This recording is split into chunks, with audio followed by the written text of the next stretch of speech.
At Lily's wedding, I accidentally got drunk and fell headfirst into her brother's arms. When I sobered up, I was trembling with dread because he absolutely hated me. After a lengthy internal debate, I decided to apologize and bluff my way through it. "I'm sorry," I said, "I thought I ran into a wall, that's why I acted like that." He let out a cold laugh, unbuttoned his shirt, and revealed a chaotic trail of kiss marks across his chest. "Well, you must been starving," he sneered. "If you thought I was a wall, you sure did a lot of biting and kissing for just a collision." When I told my best friend Lily that I wanted to attend her wedding, she immediately patted her chest and declared, "Leave it to me.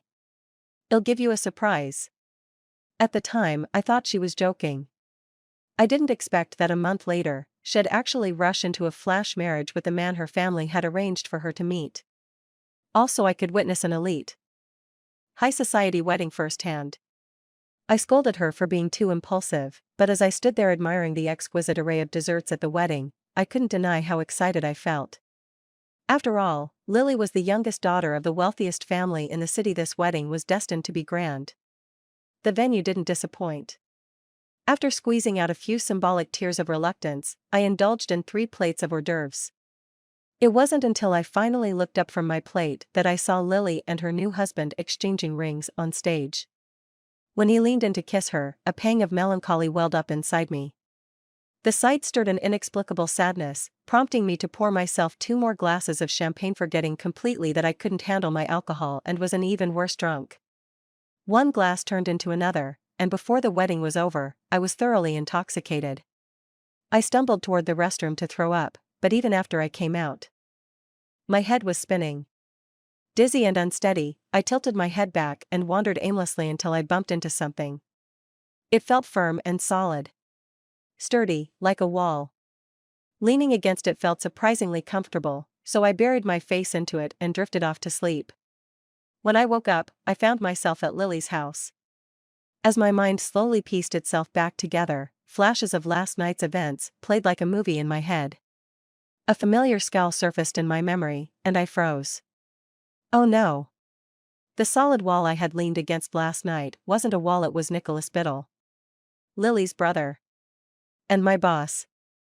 After graduating, I landed a job at Lily's family business, thanks to her connections. Initially, I was in a technical role, constantly traveling and attending meetings with Nicholas. But Lily didn't like how busy I was. She complained that I had no time to hang out with her. So, she had her brother transfer me to a cushier, less demanding position. I was thrilled with the change. Less work and more pay? Perfect. Nicholas, on the other hand, was not amused. He made it clear he didn't believe in paying employees to do nothing. Lily, being the spoiled princess she was, didn't care. One day, she slammed her hand on the table and declared, "I'm not letting you bully Nancy. Sign the papers and let her go." Then, turning to me with an air of dramatic flair, she added, "Tonight, we'll celebrate your resignation with 10 male models. Write that resignation letter now." Perhaps worried that his sister might actually go through with her wild threat, Nicholas snapped, "Don't you dare." "Oh, just watch me," Lily shot back defiantly. In the end, Nicholas grudgingly compromised. With an icy expression, he signed the transfer papers instead of my resignation. Since then, he hadn't looked at me with anything resembling kindness. Every time I visited Lily at her house, he'd be there, sitting nearby with a scowl, watching us like a hawk.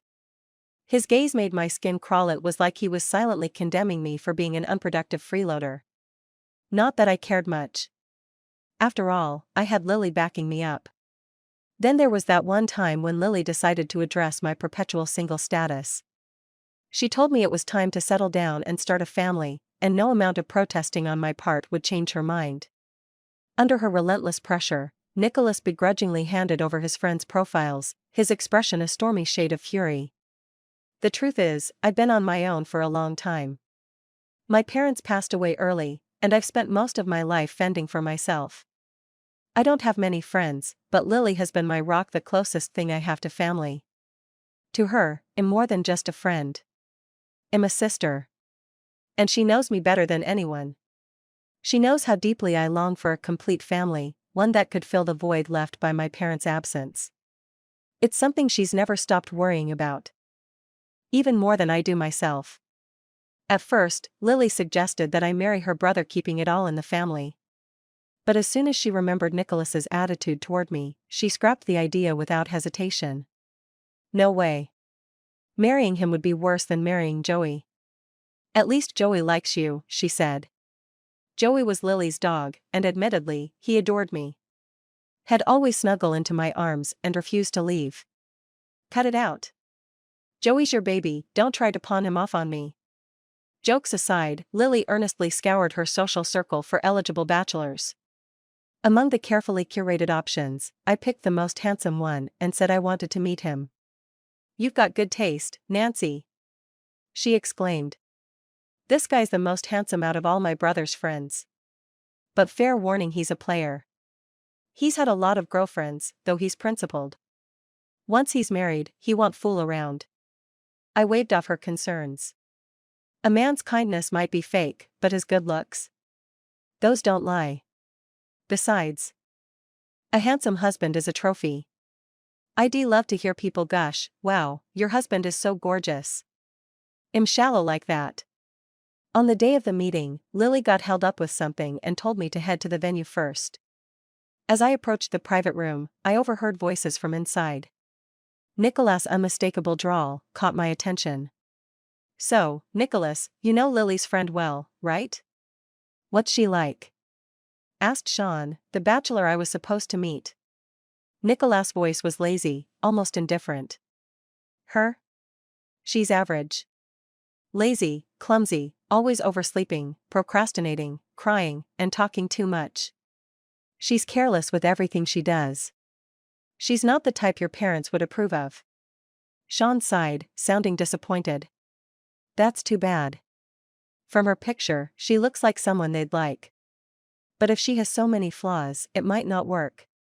Nicholas chuckled softly, then leaned closer to Sean and whispered something in his ear. Whatever he said wasn't meant for anyone else to hear. But I could guess it wasn't flattering. I was furious, but couldn't deny the accuracy of his words. Damn it. He really had me pegged. Unsurprisingly, Sean later politely declined to meet me. After that debacle, I made a point to avoid Nicholas. He clearly despised me even more than I'd realized, and it was best to steer clear of him altogether. But at Lily's wedding, fate wasn't on my side. Lily had arranged for me to sit next to her, but when I arrived, the only available seat was between Nicholas and their mother. Seriously? Were they fighting? Why else would they sit so far apart? Lily's mom adored me and always treated me like a daughter, so sitting next to her wasn't a problem. But Nicholas? I wanted nothing more than to avoid him entirely. I could already imagine him badmouthing me to my next date, she's greedy and a lightweight. Thankfully, he was soon dragged away by Sean for a drink, and I could finally indulge in peace. But no matter how hard I tried to stay out of trouble, disaster found me. I ended up drunk and of all places collapsed into Nicholas' arms. The worst part? My drunken memory was painfully vivid. I clung to him like my life depended on it, refused to let go, and when he tried to push me away, I grabbed him tighter. Then, as if that wasn't bad enough, I kissed him. And not just a peck-foolin', passionate kisses. His lips had been soft, warm, and surprisingly pleasant. I'd even ripped his shirt apart and done unspeakable things. The real kicker? He didn't stop me. I snapped out of the memory, horrified, and quickly got dressed. I needed to escape from Nicholas' house before he confronted me. But as soon as I stepped outside, there he was, dressed for work, standing by his car. His expression was unnervingly calm, and to my shock, he even smiled at me. Heading to work? Let's go together. Great. 2 simple words, and had just told me 2 horror stories, together and work. I shivered, feeling a chill run down my spine. That smile of his was downright sinister. Lily once told me that her brother was extremely reserved, nearly 30, and still single, despite his wealth and looks. Plenty of women had thrown themselves at him, but had turned them all away. Yet here I was, not only throwing myself at him but also kissing him and doing things. Humiliated, I kept my head down and said nothing, Nicholas, however, seemed in no hurry to leave. He leaned casually against his car, watching me with a look that made my skin crawl. After an internal battle, I gathered my courage and approached him. "I'm sorry," I muttered, scrambling to come up with an excuse. "I thought I ran into a wall." "That's why he let out a cold laugh and began unbuttoning his shirt. I panicked, taking a step back. "Hey! If you're going to retaliate, this isn't the way to do it." He ignored me, opening his shirt halfway to reveal his chest. His toned muscles and sharp contours were stunning. Wait. Focus. The real point was the incriminating kiss marks and scratches covering his chest, evidence of my drunken rampage. "Looks like you were starving," he sneered. "You went to town on this wall." He stepped closer, his tone dropping to a low, commanding rumble. "So, how do you plan to compensate me?" "I'm sorry," I stammered, my mind going blank. What could I offer him? He didn't need money, and I had nothing else to give. "Sorry doesn't cut it, Nancy." Nicholas buttoned his shirt, his face suddenly serious. "I don't accept your apology." Feeling cornered, I gave up trying to defend myself. "Fine. What do you want me to do?" "Whatever it is, I'll do it." "Marry me." I gaped at him in shock, but he continued as if it were the most natural thing in the world. "Marry me, and help me fend off all the women chasing me." So that's what this was about, a fake marriage, to get rid of his admirers. "Why don't you just marry Chase? You met her yesterday, and she's perfect for you. Plus, your parents would love the alliance." Nicholas raised an eyebrow, gesturing to the marks on his chest with a faint smile. "With all this, do you think I'm clean enough to marry her? Who else but you could I marry?" Before I could argue, he dropped another bombshell. "And don't forget you said some very interesting things last night. I recorded them. If you refuse, I don't mind sharing them with the world." What did I say?" My voice wavered as cold sweat drenched my palms. He smirked, his eyes narrowing with amusement. "Oh, just some little secrets that might make you scream." Frantically, I replayed every embarrassing moment in my mind. No. No way. Whatever he had on me, it couldn't come out. Judging by his smug expression, I probably cursed him out in my drunken state. After all, I used to do that for fun when I was bored. Weighing my options, I reluctantly agreed to Nicholas' demand, marriage. By afternoon, we were already at the marriage registration office. He seemed particularly chipper once everything was finalized, smiling like a fool. Clearly, watching his sister get married must have triggered some urgency in him. He couldn't wait a second longer. And now, as a married man, he was probably delighted that people would stop gossiping about him. That evening, he suggested I move in with him. I immediately refused. Living together would only make things worse. He'd see firsthand how lazy, clumsy, and messy I was, and had likely kick me out in no time. "No way," I said, shaking my head. "Not happening." But Nicholas was persistent. "How do you expect me to explain to my parents? I'm married but living separately from my wife?" Left with no choice, I reluctantly packed my things and followed him. After all, I was the one who had messed up first. When he proposed throwing a wedding celebration, I flatly declined. Weddings are such a hassle. Just look at Lily, she was exhausted planning hers. Plus, with us, it's not like anyone would miss the fact we're married. You can wear a ring, and people will get it. No need for all that drama. Surprisingly, he didn't push me further on this point. Nicholas' house turned out to be a modern apartment in one of the city's most luxurious buildings. It was brand new, clearly recently finished. "WHYD you buy a place here?" I asked, standing on the spacious balcony, gazing out at the city skyline.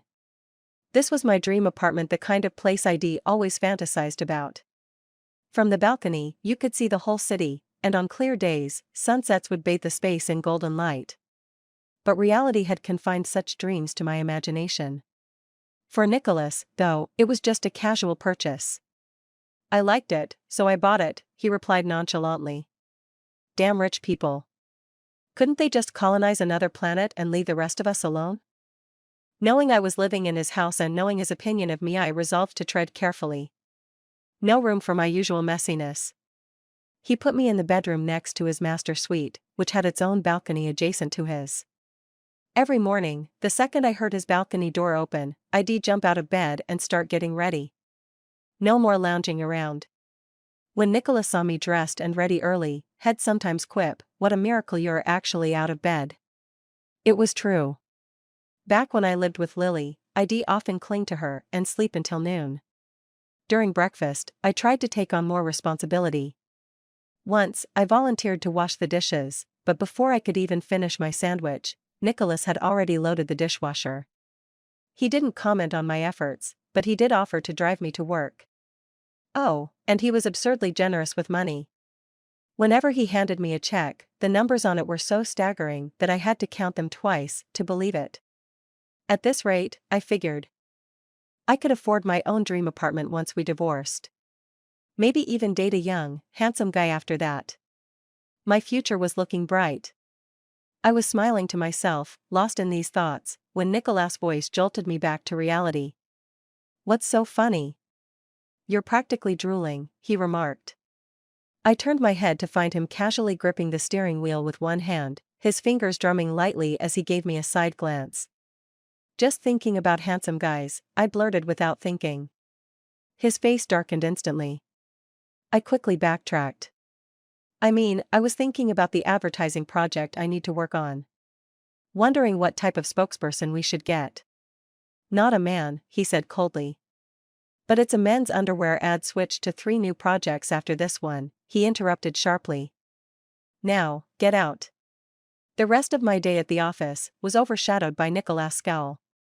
I couldn't shake the tension, and as much as I tried to focus, his icy expression haunted me. It was unnerving, to say the least. Over the next few days, I started spending more time at Lily's house after work. Lily wasn't particularly close to her new husband, Mike, and their lack of connection left her bored and constantly begging for my company. Mike, the son of one of Lily's father's old friends, was tall, handsome, and extremely quiet. Whenever I visited, he was either playing with the cat or walking the dog, moving through life as if he and Lily belonged to entirely different worlds. For someone as talkative as Lily, being around him drove her to the brink of madness. She even complained she couldn't muster the energy to argue with him.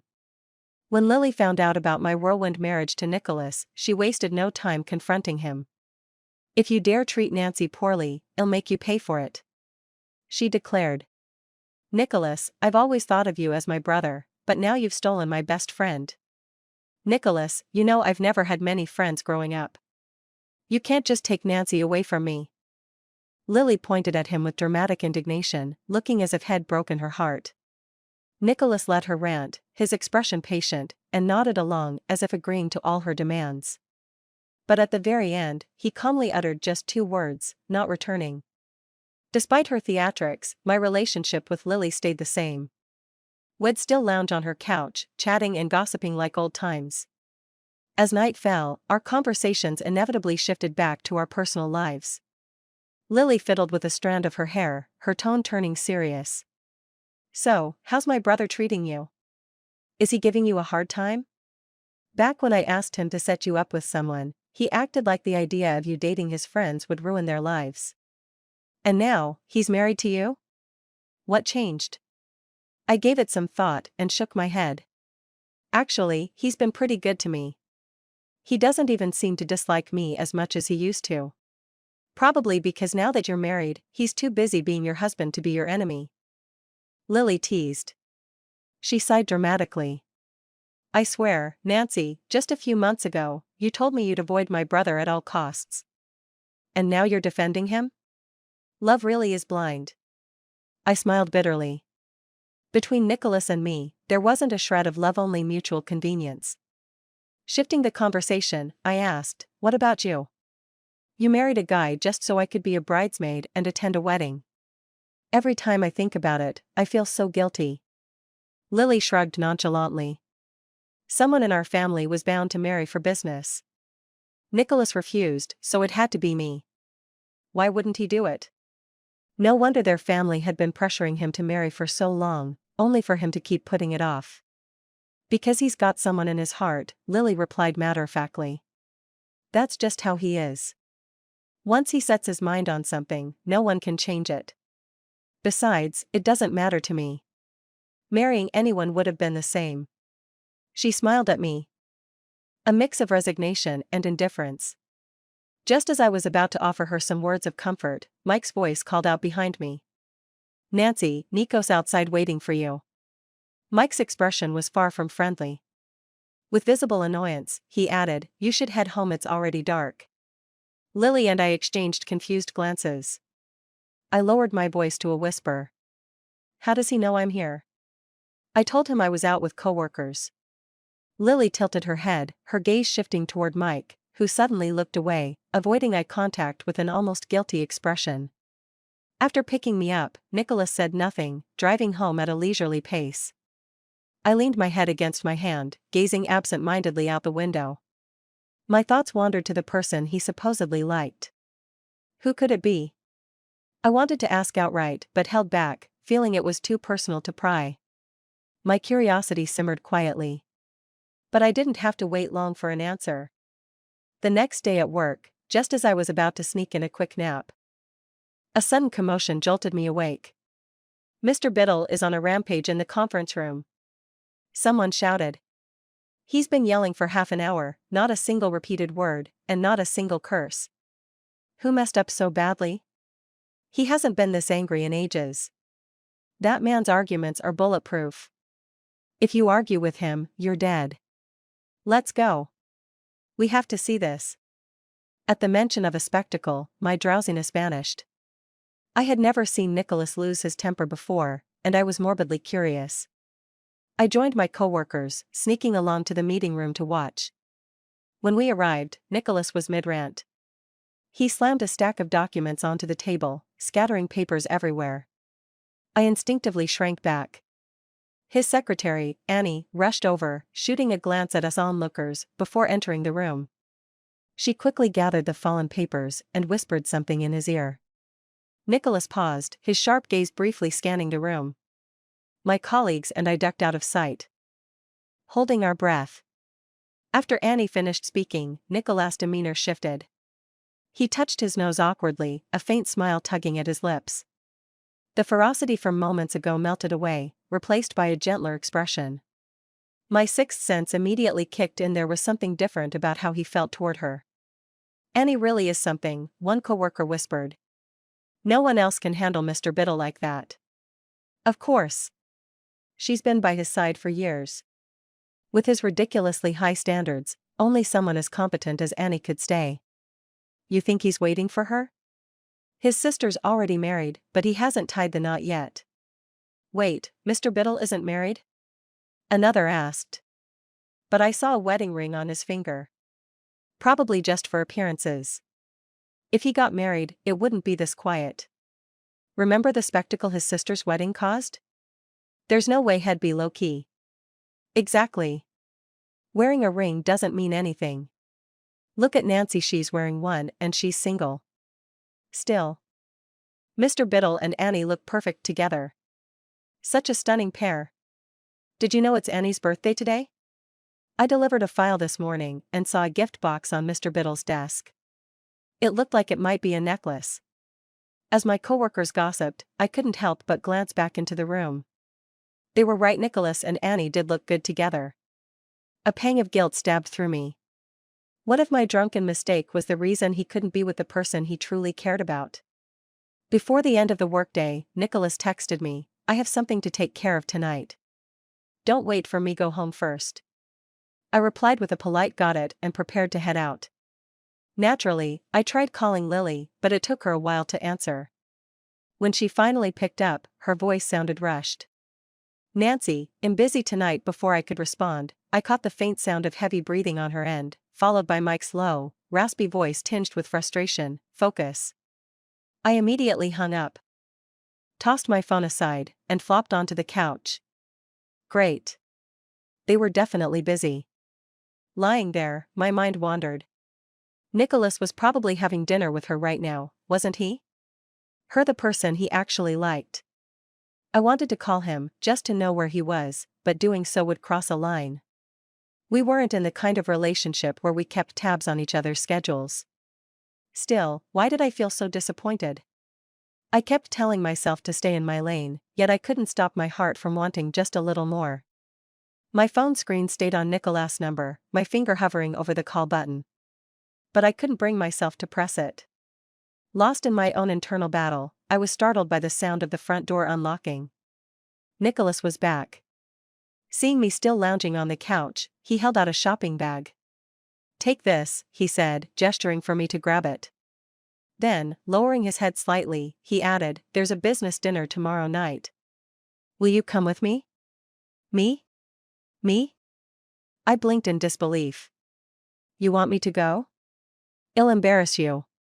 Shaking my head, I refused outright. "I'm busy."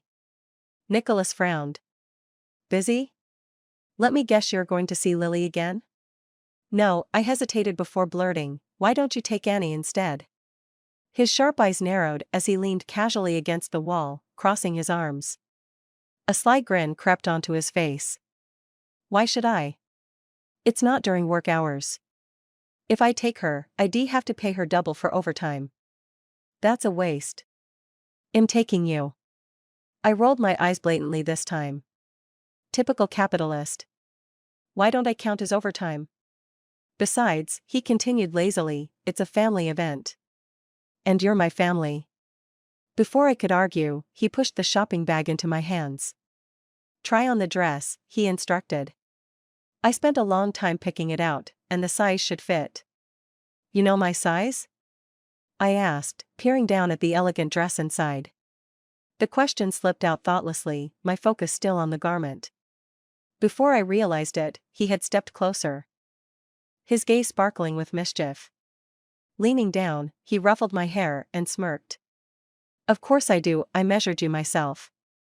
At the dinner party, Nicholas excused himself to discuss a business deal, leaving me to roam around the grand hall. As I wandered aimlessly, I unexpectedly ran into someone familiar. Sean. Holding a glass of red wine, he approached me with a small nod and raised his glass in a mock toast before taking a sip. "Nancy, long time no see." The memory of our failed matchmaking made me feel a bit awkward. "Hi, Sean." Despite his usual carefree demeanor, Sean looked surprisingly sharp in a tailored suit. He pulled me aside into a quiet corner, glanced around as if to ensure no one was listening, then lowered his voice. "Listen, we know each other, right? And am Nicolas' childhood friend. Could you help me out with something?" "What is it?" He hesitated before blurting, "Could you set me up with Nicolas' secretary, Annie?" I blinked. "You like Annie?" Sean's confident facade faltered. He nodded, his face turning slightly red. "The other day, I went out drinking with Nicolas, and I got drunk. Nicolas had to leave, so Annie took me home. Later that night, I had a bad stomach episode, and she even took me to the hospital and stayed with me all night. No one's ever been that kind to me before." He sighed, looking genuinely smitten. "But when I asked for her number, she wouldn't give it to me. I can't ask Nicolas, it's too awkward. Please, Nancy, help me out." I froze. Nicolas also liked Annie. So what now? Should the two of them duke it out? After a moment of deliberation, I replied, "That depends on you. Your competition isn't exactly easy to beat."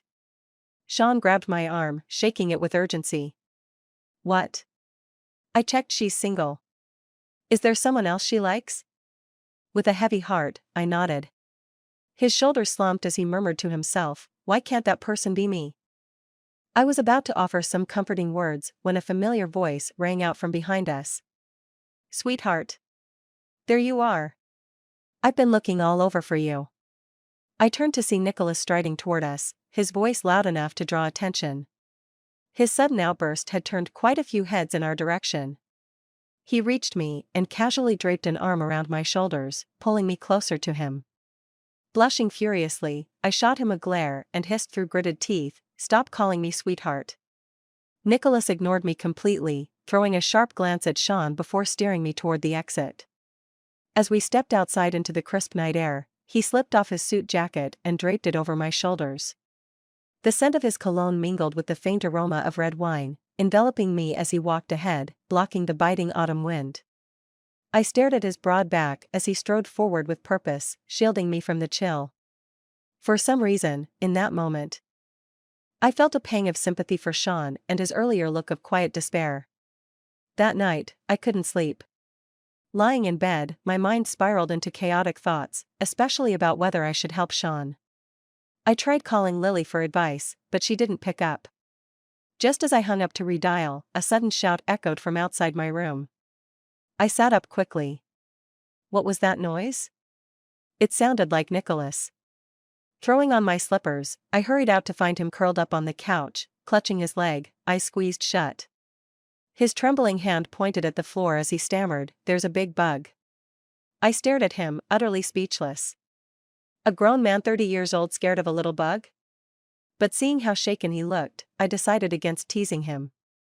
I grabbed some tissues, scooped up the offending insect, and flushed it down the toilet. Returning triumphantly, I brushed my hands off and smirked. "And you call me scared? Looks like you're the coward here." Nicholas, now back to his usual self, raised an eyebrow and feigned ignorance. "What are you talking about?" He really didn't remember? "You told Sean I was scared, back when you sabotaged our blind date," I said. "You heard that?" "Of course I did. And I have to say, that was completely unfair. Sure, I got the job thanks to Lily, but did you really have to ruin my chances like that? You messed up my love life for no reason." Leaning lazily against the couch, Nicholas shrugged. "He wasn't interested in you." I glared at him, unconvinced. He sighed and continued, "Sean's just looking for someone to please his parents. His family's notoriously strict, and he only agreed to date you because you fit their criteria. I didn't want you stuck in a marriage like that." "Why does that matter?" "I wouldn't have cared. It's not like you like me, yet we still ended up married," I retorted. Nicholas tilted his head, leaning closer with a sly smile tugging at his lips. "Who says I don't like you?" I froze. The conversation had veered dangerously off course. Trying to end it, I feigned a yawn. "All right, enough. Let's just go to bed." But Nicholas wasn't letting it go. He stepped in front of me, blocking my path. His tone turned serious. "You're avoiding the question. Nancy, do you really not see it?" "See what?" "That you've misunderstood my feelings," he said, his voice unsteady. He grasped my arms lightly, his fingers trembling. "I like you." I blinked, stunned. "Are you drunk? Or maybe still traumatized from the bug?" "I don't look anything like Annie, you know." His face faltered, but he repeated firmly, "Nancy, I like you. And I don't know why you're bringing up my secretary, but there's no one else. It's just you. It's always been you." His words hit me like a hammer, cracking open a long-buried part of my heart. Light seeped into the space I'd kept shut for so long. Lately, I'd been replaying that drunken night in my mind, the fragments of things I might said to him. I couldn't be sure. But I had a vague memory of confessing to him. I always dismissed it as a dream, because if I'd told him how I felt, he would have avoided me at all costs. How could he marry someone who had feelings for him? It would have ruined everything. But now that we were here, I couldn't stop myself from asking, "What did I say to you that night?" Nicholas leaned closer, his eyes narrowing with playful intensity. "You really don't remember?" I shook my head. He sighed, almost exasperated. "You told me you liked me, and asked if I felt the same." What did you say?" His gaze softened, and he smiled faintly, his voice carrying a hint of vulnerability. "I said I liked you too. But then you kicked me off the bed. I wasn't sure if you were drunk or just dreaming, so I didn't know if you meant it." He paused, his expression growing more earnest. "Lily always kept me at arm's length from you. I could never even talk to you properly. But when you confessed, even if you didn't remember, I thought, maybe it was time to try. Proposing marriage was my way of testing the waters. Would you have kept quiet forever if I hadn't pushed you?" He took a deep breath, his eyes searching mine. And tell me honestly, did you marry me for me or something else? I opened my mouth to answer, but before I could speak, a bug landed on my hand. Screaming, I flailed wildly, shaking it off. In the chaos, Nicholas pulled me into his arms. When the panic subsided, he calmly disposed of the bug like it was nothing. Wait, I said, narrowing my eyes at him. Weren't you afraid of bugs just now? Ruffling my hair with a soft laugh, he admitted, I've never been scared of them. What? You tricked me? I shoved him away, annoyed. Mike asked me to stop you from calling Lily nonstop while they were busy, he explained with an amused grin. I thought I'd help him out. Good. Mike, you traitor. Speaking of which, Nicholas teased, leaning closer again. You were awfully scared of that bug just now. Does that mean you like me? Stop talking, I snapped, shoving his face away with mock irritation. No more words from you, love-struck idiot. That night, as I prepared for bed, Nicholas insisted that we sleep together. He claimed the house was crawling with bugs, and he couldn't risk sleeping alone. Wait a minute, I protested. Doesn't sleeping with me mean there will still be bugs? I don't care, he said with a straight face. You scratched me so badly last time you owe me compensation. Before I could argue, he swiftly pulled off his shirt. Panicking, I turned to flee, but he caught me effortlessly and pulled me into his arms, my face pressed against his bare chest. I had no choice but to confront the evidence of my drunken mischief. The kiss marks and scratches I'd left on him were still visible, faint but undeniable. So, I asked weakly, how exactly do you want me to compensate you? I'm not sure, he murmured. His voice low and raspy. Why don't you start by kissing me, Nancy? Can you do that?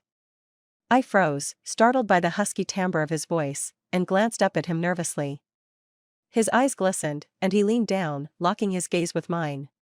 Before I could respond, his lips captured mine in a kiss urgent, possessive, and overwhelming. His hand cradled the back of my head as our breaths intertwined. Without breaking the kiss, he scooped me up effortlessly. His voice, rough with excitement, rumbled against my ear. Last time, you took the lead. This time, it's my turn. One night of Nicholas' initiative left me with a sore back for 3 days. Feeling guilty, he made it up to me by calling me into his office every day for shoulder rubs and back massages during breaks. He even stocked his office with all my favorite snacks and drinks. I couldn't complain. Getting pampered while on the clock was my idea of heaven. I'd lounge comfortably, watching him work, until one day, Annie came in to deliver some documents. Her presence reminded me of Sean's request and sparked an idea. Later that evening, I cornered Sean. That time we went on the blind date, Nicholas told you not to like me. What else did he say? Spill, and I'll help you with Annie. Sean groaned, rolling his eyes dramatically. He said he liked you, obviously. Told me not to even think about it. You two really dragged me into your couple antics, didn't you? He downed his drink in one go and set the glass on the table, twirling it absent-mindedly. Seriously, when am I going to win Annie over? I chuckled. Your family isn't pressuring you to get married anymore? You've got the leisure to chase someone now? He sighed. Pressure or not, can it magically make Annie fall into my arms? I didn't answer, just smiled quietly. Somehow, the idea of Nicholas going behind my back to warn Sean off made my chest feel warm, though I'd never admit it out loud. Monday morning at the company meeting. I waited outside the conference room for Annie. As soon as she spotted me, she rushed over like she'd found a lifeline. Nancy, thank goodness you're here. If not, would I be in for another 2-hour scolding? Is he angry again? I asked, genuinely confused. I hadn't done anything to upset him this time. It's so strange, I muttered under my breath. Back when I worked in the technical department, he never got this mad during meetings. Now he acts like he swallowed a stick of dynamite. Annie blinked at me knowingly and sighed. That's because back then, you were there. He never lost his temper in front of you. Whenever he was mad, he'd lock himself in his office to sulk instead. Thinking back to my efficiency or lack thereof, I felt a chill run down my spine. If he'd let loose back then, he probably would have chewed me out into the ground. My thoughts were interrupted by Nicholas himself. Striding out of the conference room. He loosened his tie as his sharp gaze landed on me. The furrow in his brow softened slightly, though his mouth kept firing orders at the people around him. Grabbing Annie's arm, I quickly dragged her to a quieter corner to chat.